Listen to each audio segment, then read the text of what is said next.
Okay बच्चा party, अभी fluid mechanics पे लेक्चर 07 बर्नौलीज इक्वेशन बहुत डिमांड में रहता है ये। हाँ बच्चे ढूंढते हैं नेट पे भी, इधर उधर सर्च करते रहते हैं बर्नौली में कुछ इजी हो जाए, कुछ आसान हो जाए काम, कुछ सरल हो जाए, कुछ मजा आ जाए। क्योंकि लॉन्ग थियरी है, थियरी लंबा है, लेकिन समझ बहुत आसान है इसकी, very easy to understand the Bernoulli equation.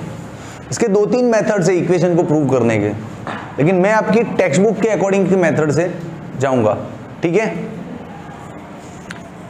क्या है Bernoulli? Actually Bernoulli is just mathematical equation.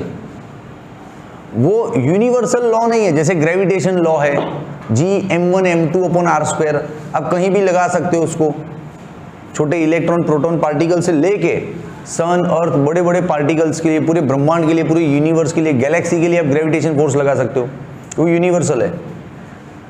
Bernoulli ऐसा यूनिवर्सल नहीं, सिचुएशनल है, कुछ स्पेसिफाइड सिचुएशन में ही लगेगा, वरना आप हर न्यूमेरिकल को बर्नौली से करने बैठे तो नहीं चलेगा। आपको सिचुएशन पढ़ना होगा कि नियम के अकॉर्डिंग आ रहा है तो ही लो। जैसे ओहम्स लॉ, ओहम का लॉ आप पढ़े ना 10वीं में, ओहम का लॉ पढ़े ना, तो ये भाई सिचुएशनल है, हर बार नहीं लगता है ओहम का लॉ। ओहम का लॉ ये इलेक्ट्रिसिटी में लगता है, सेमीकंडक्टर्स में नहीं लगता है, जंक्शन डायोड्स में नहीं लगता है, तो ये सिचुएशनल नियम है। वैसा ही Bernoulli is just a mathematical equation जो हमको बहुत कुछ दे के जाएगा, फ्लूइड के बारे में अच्छा ज्ञान दे के जाएगा। तो मैं ज़्यादा ज्ञान बांटना बंद करूं, पढ़ाना शुरू करता हूं। तो बर्नौली के लिए सबसे पहले एक काम करो, एक पाइप बना लो, ये रहा पाइप, थोड़ा लो राइज हाइट पे बनाना, एक एंड लो पे और एक राइज पे, ये बन गया पाइप। और यहाँ पे एक रेफरेंस लाइन ले लो, जैसे जमीन से इसका हाइट क्या है h1 और इसका हाइट क्या है h2, ठीक है। दो अलग अलग हाइट लिख लिए। टेढ़ा पाइप लिया है, टेढ़े पाइप पे आंसर लाएंगे, फिर लास्ट में आंसर आएगा ना तो उसको सीधे पाइप के लिए एडजस्ट कर देंगे। अब जब मैं बोलूँ कि पाइप सीधा है तो उसमें क्या सोचना पड़ेगा, सिर्फ हाइट सेम हो जाएगा। आपको ये मैं टेढ़े पाइप पे क्वेश्चन पढ़ा रहा हूँ, मान लो एग्जाम में सीधे पाइप का क्वेश्चन आया, तो टेढ़ा है और यूँ सीधा हो गया, तो ये दोनों हाइट इक्वल आएगा, और क्या फर्क पड़ेगा। तो इक्वेशन में वैसा चेंज कर देंगे हम लोग, है कि नहीं। इक्वेशन में h1 = h2 कर देंगे। तो ध्यान रखना ये बात आएगी लास्ट में सीधा पाइप आएगा, ठीक है। चलो अब यहाँ पे कोई एक पॉइंट है बी के पास जो क्रॉस सेक्शन एरिया है उसको नाम दे दो, उसका क्रॉस सेक्शन एरिया A1 है, और यहाँ से जो फ्लूइड निकल रहा है उन पार्टिकल्स का स्पीड क्या है v1। ये स्टेडी फ्लो है तो सारे पार्टिकल्स का स्पीड सेम होगा यहाँ से, ठीक है कि नहीं, ठीक है, ओके। फिर वो फ्लूइड जब यहाँ पहुँचेगा तो इसको नाम दे दो D पॉइंट। यहाँ पे क्रॉस सेक्शन एरिया क्या है A2, स्पीड क्या है v2। अच्छा यहाँ पे प्रेशर ले लो P1, यहाँ पे प्रेशर ले लेते हैं P2, है कि नहीं। तो इतना ड्राइंग दिख रहा है ना, तो 5-7 पॉइंट लिख सकता है, हो गया तेरा थियरी आधा। तो ले, तो चलो लिखते हैं पॉइंट्स, यहाँ से स्टार्ट करूँ लिखवाना। In figure a pipe having its one end at h1 height and another end at h2 height is shown. Simple. In figure, a pipe is shown which one end is at h1 height and another end is at h2 height। Hand writing थोड़ा छोटा हो सकता है आज, क्योंकि लिखना बहुत है इसमें, इसलिए हैंड राइटिंग थोड़ा छोटा हो सकता है। ओके ठीक है, ये फर्स्ट दासू पॉइंट लिखा। फिर क्या लिखेंगे, at point B cross sectional area is A1, speed is V1 and pressure is P1। फिर at point D cross sectional area is A2, speed is V2 and pressure is P2। कितना point मिल गया लिखने को यार चलो लिखो। तो यहाँ से मैं सीधा ही पार्ट कर देता हूं। यहां पे कौन सा है 8 पॉइंट बी, और इस साइड किसके बारे में लिखेंगे 8 पॉइंट डी के बारे में लिखेंगे। ठीक है, चलो पॉइंट बी पे cross sectional area, cross sectional area is A1, speed of particles is V1 and pressure is P1. Same thing at the point D, cross sectional area A2, speed is V2 and pressure is P2. बोलो कितना सारा point हो गया, हुआ कि नहीं हुआ, समझ में आ रहा है पक्का। अब चलो मेन बात पे आते हैं कि ये जो B पॉइंट है यहाँ पे आपका एरिया A1 है और प्रेशर P1 है, तो फोर्स बनेगा। सो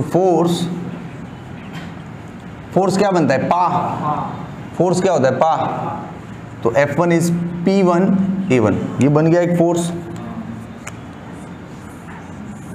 क्लियर, तो जैसा फोर्स यहां पे भी बनेगा F2 is P2 A2। Pressure है तो भाई फोर्स तो बनाएगा ना, प्रेशर है तो फोर्स बनाएगा। अब इस फोर्स की वजह से फ्लूइड आपका डिस्प्लेस करेगा। भाई फोर्स लग रहा है तो फ्लूइड को सरकना ही सरकना है वहां से, तो डिस्प्लेसमेंट करेगा। तो मान लो कि ये वाला फ्लूइड डिस्प्लेस करके यहां से यहां तक आया, इधर तक आया, और ये डिस्प्लेसमेंट कितना है d1, और d1 को मैं इतना ले सकता हूं स्पीड इनटू टाइम, और टाइम पीरियड क्या लेते हैं अपन डेल्टा t। उतने ही टाइम में ये फ्लूइड सरक के थोड़ा आगे गया, धक्का तो इसको भी लगेगा ना, तो ये आगे गया, उसने कितना डिस्टेंस ट्रैवल किया d2 which is v2 delta t। तो इसके बारे में भी लिखो कि डिस्टेंस, नहीं ऐसा नहीं लिखते, थोड़ा डिटेल अच्छे से लिखते क्या कि due to this force fluid displaced from B to C, नाम दे दो इसको, fluid displaced from B to C लिख दो। Due to this force fluid displaced from B to C, इसको थोड़ा रेड करता हूं ताकि आपको पता चले, B to C done. And distance travelled कितना हुआ, distance d1 is v1 delta t, खत्म। सेम पॉइंट कॉपी करो, कॉपी करो। Due to this force it moves from D to E, D से E तक गया, फ्रॉम D टू E, बोलो clear है इतना। और यहाँ पे डिस्टेंस क्या हुआ D2, हाँ distance D2 is V2 delta T। बोलो भाई कैसा लगा, अभी तो इंट्रोडक्शन है बर्नौली का, अभी तो सिर्फ फिगर समझा रहा हूँ, इसका मैथमेटिक्स अभी स्टार्ट नहीं किया। समझ में आया, इजी है कि नहीं, ज़्यादा कुछ करना ही नहीं है, पाइप को देख देख के लिखते जाओ। ये पाइप ही आपका डाइजेस्ट है एग्जाम में, समझो, देखो और लिखो। सबसे पहले क्या दिखेगा कि एक पाइप है यार, थोड़ा नीचे थोड़ा ऊपर है, तो उसका एक एंड H1 पे है, दूसरा H2 पे। ये देखने के बाद आपको दिखेगा कि यार दो पॉइंट है B और D, लाना तो दोनों के बारे में अलग अलग लिखते हैं। B पे एरिया इतना, स्पीड इतना, प्रेशर इतना, हो गया। फिर D पे एरिया इतना, स्पीड इतना, प्रेशर इतना, हो गया। फिर प्रेशर और एरिया आया पा, तो F अपने आप याद आएगा, F इज इक्वल टू पा, अपने आप याद आएगा, तो F वाला पॉइंट ले लिया। अब जैसे F आया तो समझ में आया कि फोर्स है, मतलब धक्का लगेगा तो ये सरकेगा, तो सरका दो B से C, तो समझ में आ रहा है आपको, सारे पॉइंट कनेक्टेड है, इजी टू राइट है, आसानी से लिख सकते हो आप, समझ के यहीं से। अब इसका मैथमेटिक्स स्टार्ट करते, देखो यहाँ पे वर्क हो रहा है दोस्त, क्योंकि फोर्स लग रहा है और डिस्प्लेसमेंट हो रहा है, तो वर्क हो रहा है ना, तो दोनों केस में वर्क होगा। तो चलो वर्क को नोटिस करते हैं, और कैमरा थोड़ा डाउन करना पड़ेगा, हाँ। तो चलो यहीं पे मैंने पहले से ही पूरा अलग अलग ही कर दिया है। इस साइड बी के बारे में लिखो कि वर्क डन कितना हुआ, इधर force into displacement, simple, force क्या है आपका P1 A1, डिस्प्लेसमेंट क्या है V1 डेल्टा T, है कि नहीं। अच्छा एक बात बच्चों, ये एरिया है और ये डिस्टेंस है, एरिया और डिस्टेंस है, तो क्या बनता है वॉल्यूम बनता है, वेरी गुड, क्या बनता है ये, वॉल्यूम। तो P1 चेंज इन वॉल्यूम बनता है, ये कितना वॉल्यूम में चेंज हुआ, क्लियर, ये हो गया वर्क 1, ओके डन। फिर इधर भी इन द सेम वे यहाँ पे वर्क डन क्या आएगा, P2 डेल्टा V2। अब पूरा नहीं लिखो, सिर्फ इतना लिखो कि सेम एज, तो भी चलेगा, क्या लिखोगे, सेम एज। एक मिनट भाई, चाय चल भाई, ये बार बार चाय का है ना त्रास है बीच में। चलो ये दोनों हो गया। अब दोस्तों यहाँ पे एक खतरनाक मोड आया, मैं उत्थे दिल छोड़ आया क्या खतरनाक मोड आया। अब आपको कुछ शॉकिंग लगेगा, मैं बिना समझाए बिना कुछ बोले यहाँ पे माइनस लगा रहा हूँ। सर अब ये माइनस आया कहाँ से बताओ, तो नहीं बताऊंगा 10-10 रुपया लाए हो, निकालो तो बताओ। अरे जो आपने फीस भरा है उतने में बस माइनस आता है, यही इंफॉर्मेशन मिलता है। माइनस कैसे आया उसके लिए एडिशनल 10-10 रुपया लगता है। सृष्टि लाइए 10 रुपया, तो नहीं बताऊंगा। नीले कार्ड, अरे मारवाड़ी हो, चलो आ जाओ। देखो माइनस के पीछे ना एक थोड़ा पंगा है, थोड़ा थियरी मेरे लेवल पे ले जाऊंगा, मेरे हिसाब से करवाऊंगा। और लेकिन अब जो मैं समझाऊंगा वो एक भी पॉइंट थियरी में नहीं लिखना है, आपको बिना सोचे समझे सिर्फ माइनस रख देना है। कैसे आया उस पर मैं थोड़ी सी बात करना चाहूंगा ताकि आपका फ्लूइड क्लियर हो। देखो फ्लूइड में अब ये सब फालतू बातें हैं, इसको थियरी में नहीं लेना है, सिर्फ ज्ञान की बातें हैं। फ्लूइड में एक वर्ड बहुत आता है बार बार कि force due to pressure difference. अरे नहीं रे, तू सुनता जा, बाबा का ज्ञान शुरू हो गया है। ये सेंटेंस बहुत आता है हर बार कि force due to pressure difference, मतलब प्रेशर में फर्क है इसलिए फोर्स पैदा हो रहा है अपने आप। फोर्स ड्यू टू ग्रेविटी, क्योंकि ग्रेविटी है तो वो ताकत पैदा कर रही है, समझा कि नहीं। Force due to electrical attraction, तो इलेक्ट्रिक ताकत है जो फोर्स पैदा कर रही है कि नहीं। वैसा ये नया वर्ड है आपके लिए, force due to pressure difference, मतलब दो पॉइंट के बीच में प्रेशर का फर्क है तो फोर्स पैदा हो जाता है, चीजें डिस्प्लेस होने लगती है अपने आप। जादू है, मैजिक है फिजिक्स का। देख बताता हूं, जैसे ये पाइप है, समझना भैया, ये पाइप है, ठीक है, इसके अंदर भर दो पानी। आपको थोड़ा इमेजिनरी लगेगा, आपको लगेगा कि सर काल्पनिक बातें कर रहे हैं, लेकिन गणित तो यही बोलता है। इसके अंदर पानी भर दिया, अब इस एंड पे मैं प्रेशर रख देता हूं 10 पास्कल और इस एंड पे भी प्रेशर देता हूं 10 पास्कल। तो दोस्त तुझे मानने में नहीं आएगा, लेकिन ये पानी इस पाइप में से हिलेगा नहीं, आपको लगेगा यहां से गिर जाएगा, कुछ नहीं होगा, पानी ऐसे कैसा रहेगा, क्योंकि प्रेशर इक्वल है। और फ्लूइड का क्या नियम है, हाई प्रेशर से लो प्रेशर की तरफ बहता है। फ्लूइड कहां बहता है, हाई से लो की तरफ। फ्लूइड का फ्लो कहां होता है, हाई से लो की तरफ। लेकिन यहां तो कोई हाई लो है ही नहीं, मतलब प्रेशर में कोई डिफरेंस है ही नहीं, तो कोई धक्का, कोई थ्रस्ट, कोई फोर्स पैदा ही नहीं हो रहा है। सही बोल रहा हूं। जैसे ही आप यहां पे प्रेशर कर दो 7 पास्कल, ये इधर बहना शुरू हो जाएगा। तो किसने धक्का मारा इसको, हमने तो हाथ लगाया नहीं, हमने, सुन ले, किसने इसको धक्का मारा, हमने तो हाथ लगाया नहीं, अपने आप बहने लगा। तो ये जो बहाव आ गया अपने आप, वो इस प्रेशर के फर्क की वजह से आया ना। तो ये प्रेशर डिफरेंस की वजह से अंदर जो फोर्स पैदा होता है, जिसकी वजह से फ्लूइड बहने लगता है, that type of force is called force due to pressure difference. समझ में आया कि नहीं आया? तो आपने गौर किया नहीं कि यहां आपका फ्लूइड अपने आप कैसे ऊपर चढ़ रहा है। आपको ये क्वेश्चन पहले ही पूछना चाहिए था कि सर ये फ्लूइड अपने आप ऊपर कैसे चढ़ रहा है। तो ऑब्वियसली यहां प्रेशर ज्यादा किया होगा हमने और यहां प्रेशर कम रखा होगा, इसलिए हाई से लो की तरफ ये बह रहा होगा, है कि नहीं। तो यहां फ्लूइड का जो बहना है वो भी प्रेशर डिफरेंस की वजह से ही है।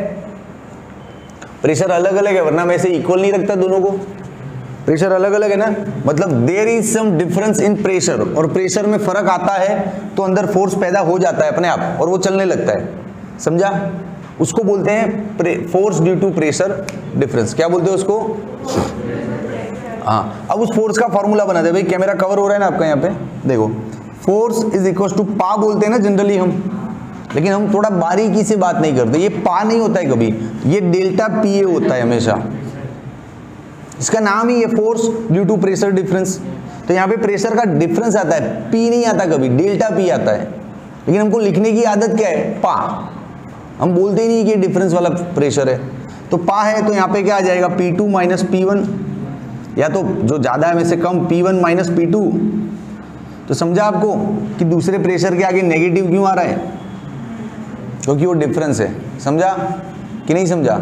इसलिए ये दूसरे वाले प्रेशर के आगे क्या आ रहा है, नेगेटिव। इसमें से उसको माइनस होना पड़ेगा, तब जाके प्रेशर डिफरेंस का फोर्स और वर्क हम जान पाएंगे प्रॉपरली।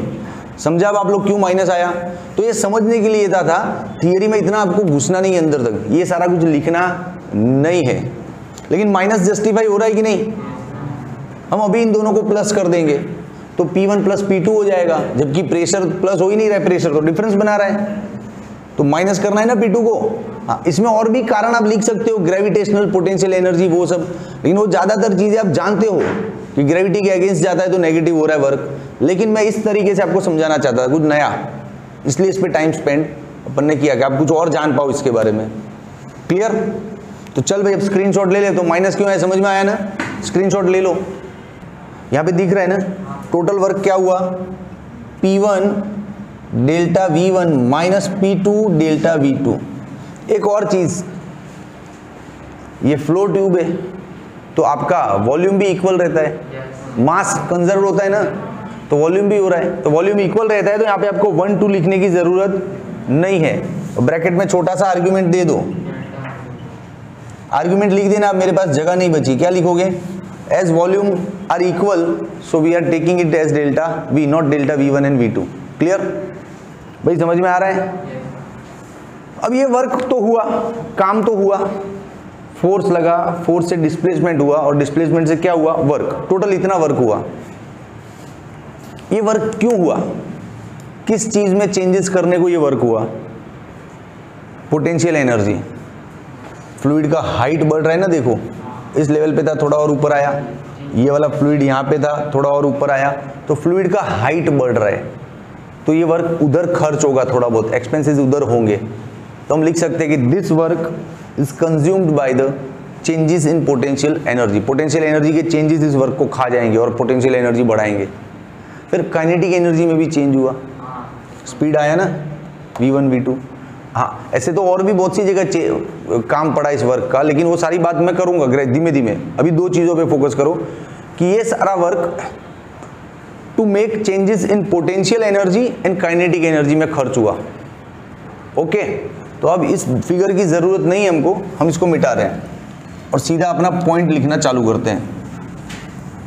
भाई बर्नौली अब तक टफ नहीं लगा ना, लिख पाओगे ना? ये थोड़ा सा माइनस के लिए डिस्कशन ज़्यादा हो गया तो शायद बोर हो सकता है।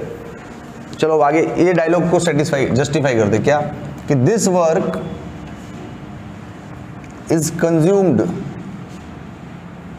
To make changes in potential energy and kinetic energy. ऐसे तो देखो, जब फ्लूइड बहता है ना तो उसके अंदर लेयर्स होते हैं, लेमिनार्स होते हैं। फ्लूइड का एक लेयर, दूसरे लेयर, तीसरे लेयर, चौथे, ऐसे लेयर टू लेयर बहता रहता है।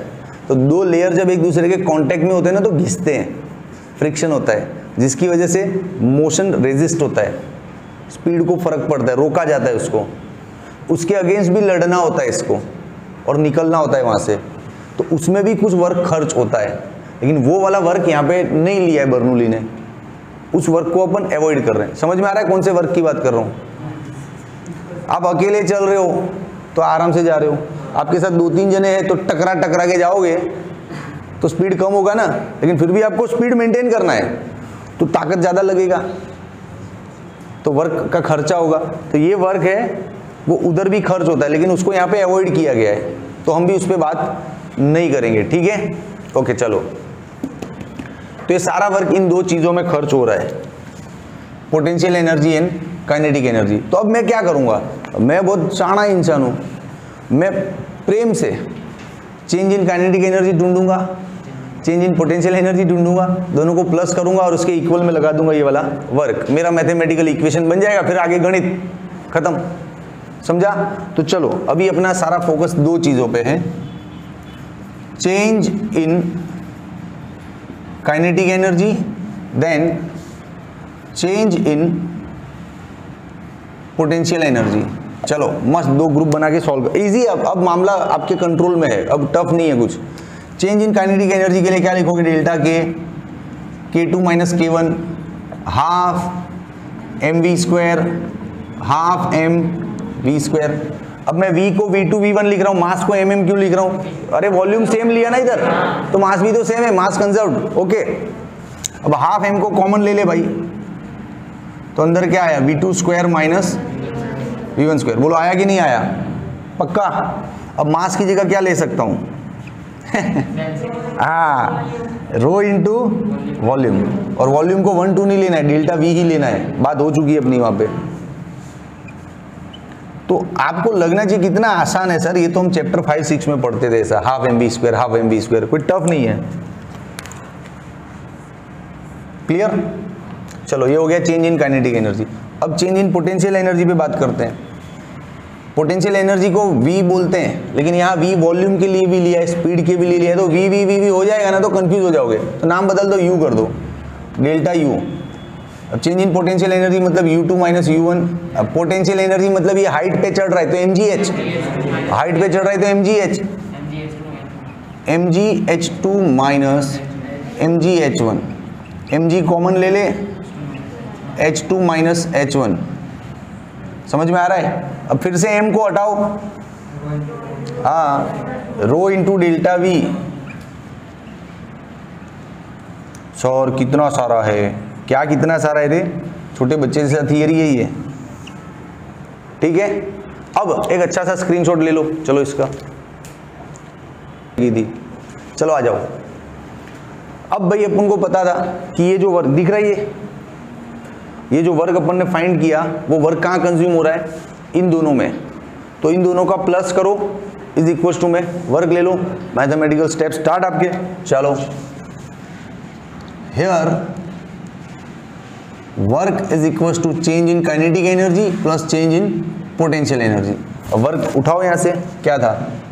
P1 minus P2 delta V, और काइनेटिक एनर्जी यहां से उठाओ, half rho delta V v2² minus v1², और डेल्टा U उठाओ यहां से, rho delta V g h2 minus h1। लिखने में तो बड़ा बड़ा दिख रहा है, बहुत आसान है। चलो अब भैया क्या करें? सबसे पहला काम करें कि डेल्टा V को कैंसिल नहीं करना है,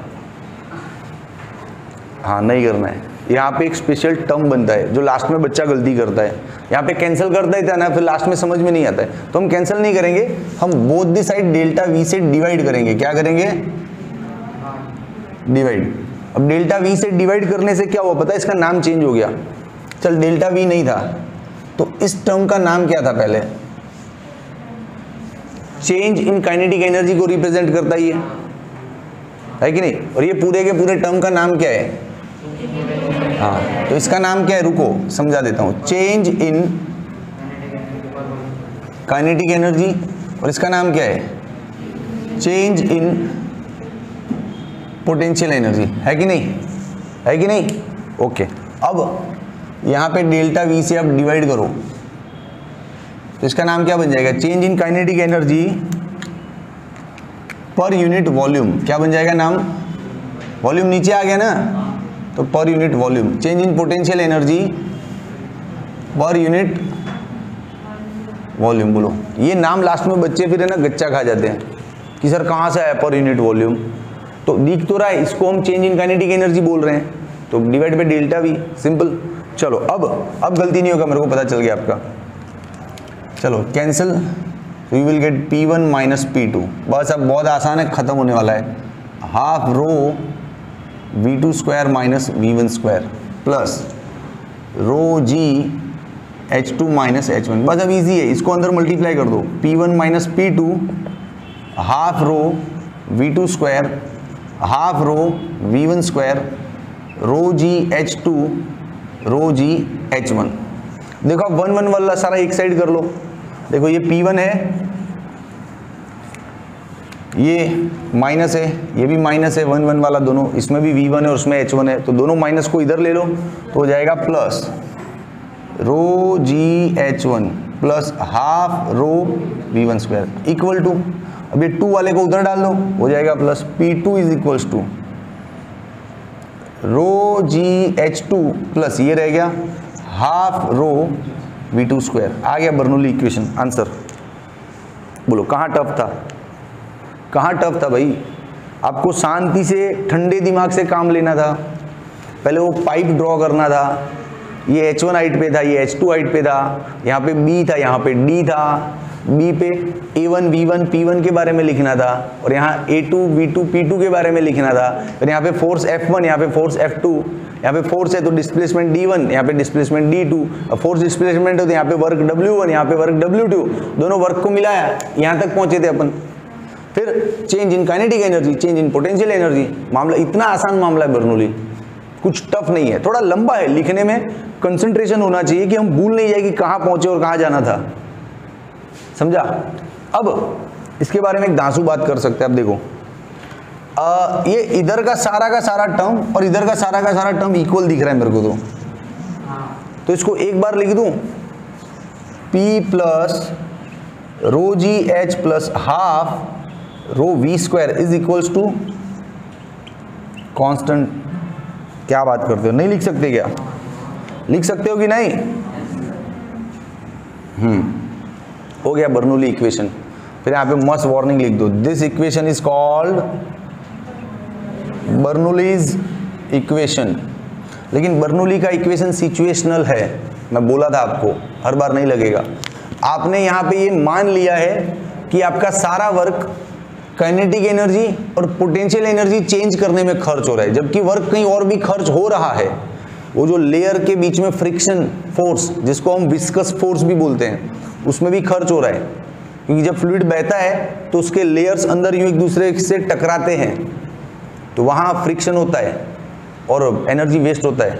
तो उसको कैलकुलेट नहीं किया हमने, वो कैलकुलेट करते तो ये आंसर आता ही नहीं। वो कैलकुलेट करते तो यहाँ पे ऐड हो जाता ना कुछ और, कि work is consumed in kinetic potential and something else also, तो यहाँ पे प्लस हो जाता, तो ये आंसर आपका सेट ही नहीं होता। इसलिए बर्नौली सिचुएशनल है, जब वर्क काइनेटिक और पोटेंशियल में कन्वर्ट होता है तभी ये बर्नौली लगता है आपका। उस वक्त आपको रेजिस्टेंस फोर्स को निग्लेक्ट करना है। क्लियर है कि नहीं क्लियर है? अब बर्नौली पढ़ तो लिया, पढ़ के सब मतलब क्या बोलते हैं, पारंगत हो गए, लेकिन तकलीफ क्या है बताता हूं। चलो पहले इसका स्क्रीनशॉट ले लो, अब इसकी एक्स्ट्रा बातें।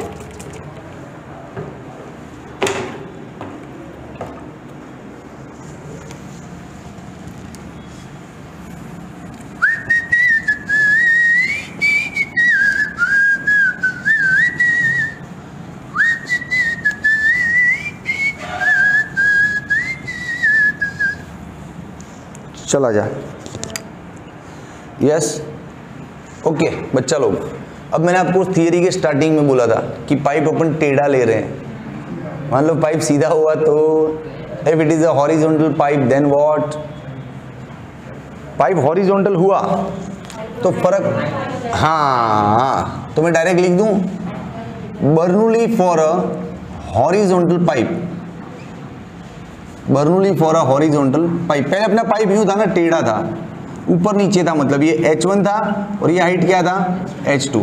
अभी हम पाइप को सीधा कर रहे हैं ना, पाइप को हॉरिजॉन्टल कर रहे हो आप लोग, तो ये दोनों हाइट इक्वल हो जाएगा। अब दोनों हाइट इक्वल हो जाएगा तो ये इक्वेशन में देखो रो जी H1 और रो जी H2 कैंसिल हो जाएगा, तो अपने पास क्या बचेगा, H1 और H2 इक्वल हो रहा है तो अपने पास क्या बचेगा, P1 plus half rho V1 square. फिर दोनों साइड से हटा के इसको कर दो कांस्टेंट। बोलो बर्नौली थोड़ा कम हो गया और भी छोटा हो गया इक्वेशन। तो हॉरिजॉन्टल पाइप में ये ध्यान रखना है अपने को, गलती नहीं करना है, ठीक है पक्का। अब दोस्त थियरी मेरी खत्म यार, अब मैं बर्नौली पे अपनी बातें करूंगा जिसमें मेरे को मजा आवे, आपको भी मजा आवे। बर्नौली इक्वेशन को लेके बहुत से सम्स में, बहुत सी थियरी में ये काम किया जाता है कि भाई बर्नौली इक्वेशन बोलता है कि प्रेशर बढ़ गया तो स्पीड कम हो गया, ये बहुत से सम्स में ये कोट किया जाता है, मतलब इसका बैकअप लिया जाता है और डायरेक्ट बदल देते हैं। प्रेशर ज़्यादा है तो उधर स्पीड कम कर देते हैं। ऐसा क्यों? बर्नौली इक्वेशन में ऐसा कहाँ लिखा है कि भाई प्रेशर ज़्यादा है तो स्पीड कम? ऐसा कहाँ लिखा है? अंदर लिखा नहीं है ना। तो उसका मतलब समझाता हूँ आपको। क्या है बर्नौली इक्वेशन? क्या बोल रहा है कि प्रेशर ज़्यादा है उधर स्पीड कम है, मान लेना बात, और जहाँ प्रेशर कम है वहाँ स्पीड ज़्यादा है। ऐसा बर्नौली में कहीं लिखा नहीं है, लेकिन इस इक्वेशन का मतलब वही हो रहा है। अब गौर से देखो इक्वेशन, देखो क्या बोल रहा है इक्वेशन, P प्लस, थोड़ा बैठ के पढ़ाऊंगा। अब बर्नौली खत्म हो गया, डिस्कशन कर रहे हैं ताकि आप और ज़्यादा कनेक्ट हो पाओ। P plus rho g h plus half rho v square is equals to constant, ये बोल रहा है बर्नौली। अब इसमें लिखा हुआ है कि प्रेशर कम होगा तो स्पीड बढ़ जाएगा, आपको दिख नहीं रहा है, मेरे को तो दिख रहा है।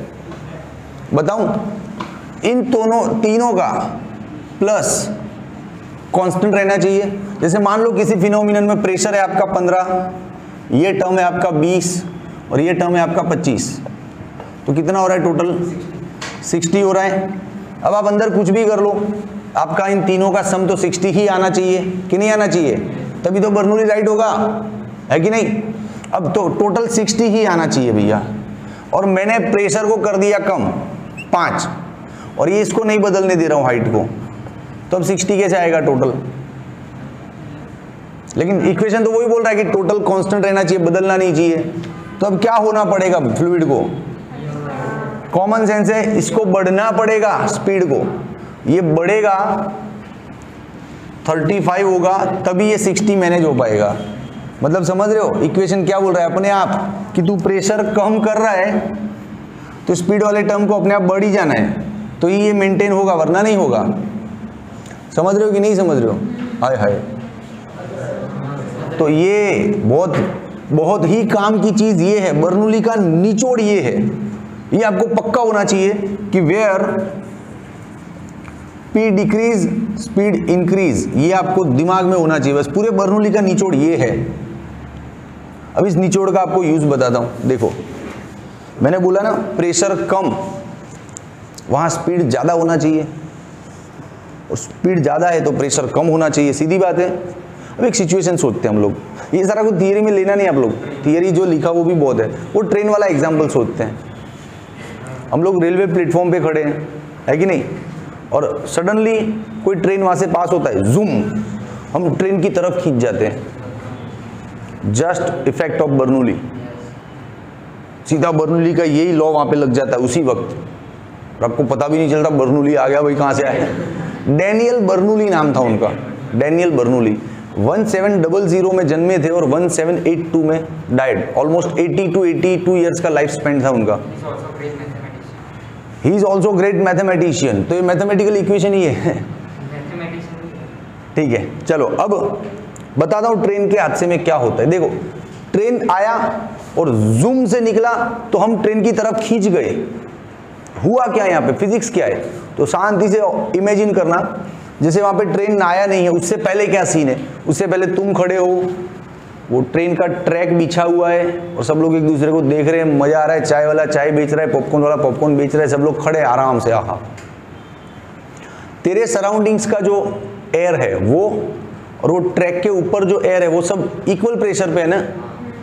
कहीं ऐसा तो है नहीं कि वहां पे एयर का स्पीड ज्यादा है और तेरे पास कम है, सब इक्वल स्पीड का एयर वहां से फ्लो हो रहा है। तेरे को भी वही एयर मिलेगा जो उस चाय वाले को मिल रहे हैं, उस पॉपकॉर्न वाले को मिल रहे हैं। सबके सराउंडिंग्स इक्वल है एयर का एटमॉस्फेयर उस जगह पे।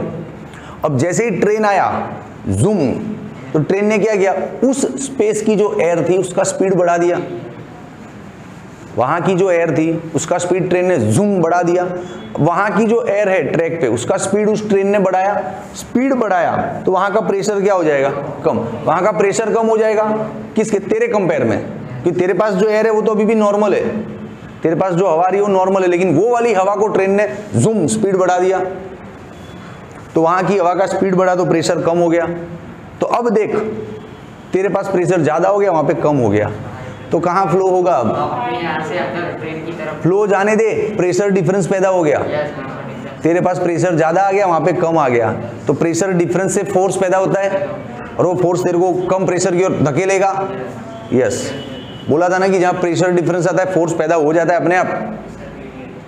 समझ में आया? तो force due to this pressure difference. और प्रेशर डिफरेंस आया क्यों?